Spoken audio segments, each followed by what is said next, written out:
መጀመሪያ እንደምን አደራችሁ። እንደኔ የምለው ነገር ቢኖረኝ በኮሚቴ ተወስኖ አይደለም ብር የሚወጣው ህዝብ ተዋይቶበት አምና ድንጋይ ምን ያህል ነበር አሁን ምን ጨመረ የሚለው በሀሳብ በፐርሰንት ተጨምሮ እንጂ እኔ ካማረብኝ ምን አለብኝ ብዬ የምጭነው ነገር አይኖርም።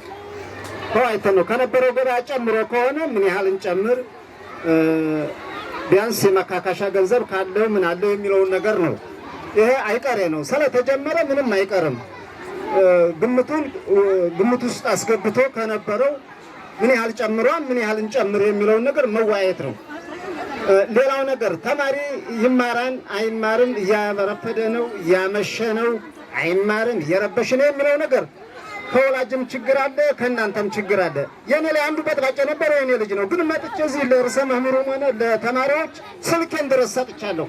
ካረፈደ ምን አረፈደ የሊ በደህናው ነው ወይ ጧት አርፍዶ ቀርቶ ከሰዓት የሚገባ ከሆነ እንዴት መጣ ብሎ ቁጥጥር አድርጎ ስንጠሪው ሪፖርት አድርጎ እንዲደወል መሆን አለበት። ዝም ብሎ ትምህርት ቤት እንትን ሲል ለግንባታ ብቻ ሳይሆን ተቆጥቁጦ ማደግ አለበት።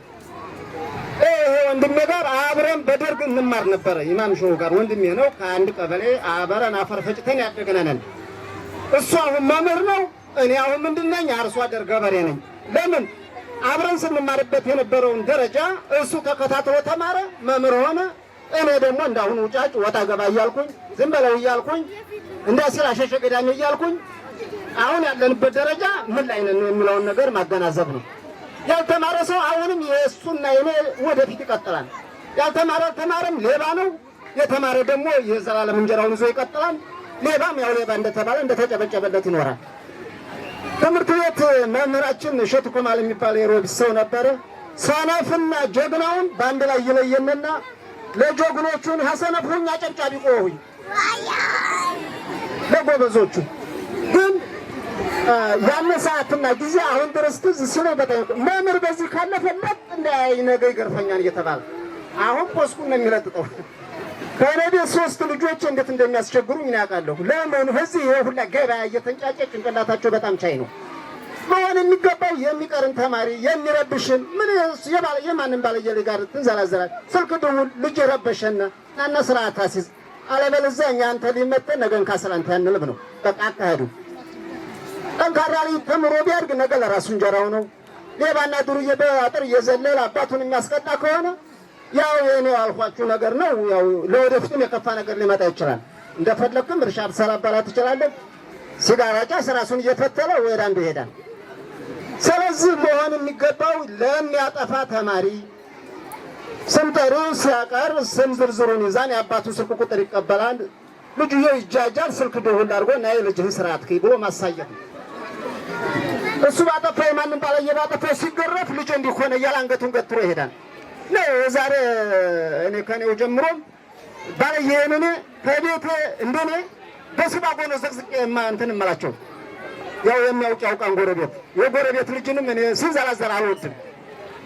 መሆን የሚገባው እንደዛ ነው። መምህር አንድ እናት አባት ነው። መግረፍ አለበት። ሲገረፉ ለምን ተገረፋችሁ አትበሉ። የራሳቸው እንጀራ ነው እና ስለዚህ የምለው ነገር ነው። ከርዕሰ መምህራችን የድንጋይ ጉልት ትምህርት ቤት ነጋ ብራውጡ ነው እንደ ማንም መሰብሰቢያ ሆነ ስንል ነበር እኔ በፊት። ግን አሁን ነው ጥሩ ደረጃ አድርገን በጥሩ ርዕሰ መምህር ፈሪያየ ነው። እንደዚህ ከሆነልን እንኳን ገንዘባችን ጉልበታችን የምናወጣ ደስ ይላል። ለምን ጥሩ ነገር ነው። እዚህ ትምህርት ቤቱ ስንት ዓመት ነው ገንዘብ ሲዋጣ ይከረማ አላየንም። አሁን ነው ጥሩ ነገር ያየነው። ቀጥሉበት ያለው ነገር ነው። አመሰግናለሁ። እሺ ያው ተማሪዎች እየሰማችሁ ከሆነ መቼም ያው ጋሽማውና አሁን የተናገረውን አባት ንጽጽሩ እያያችሁ አይደል?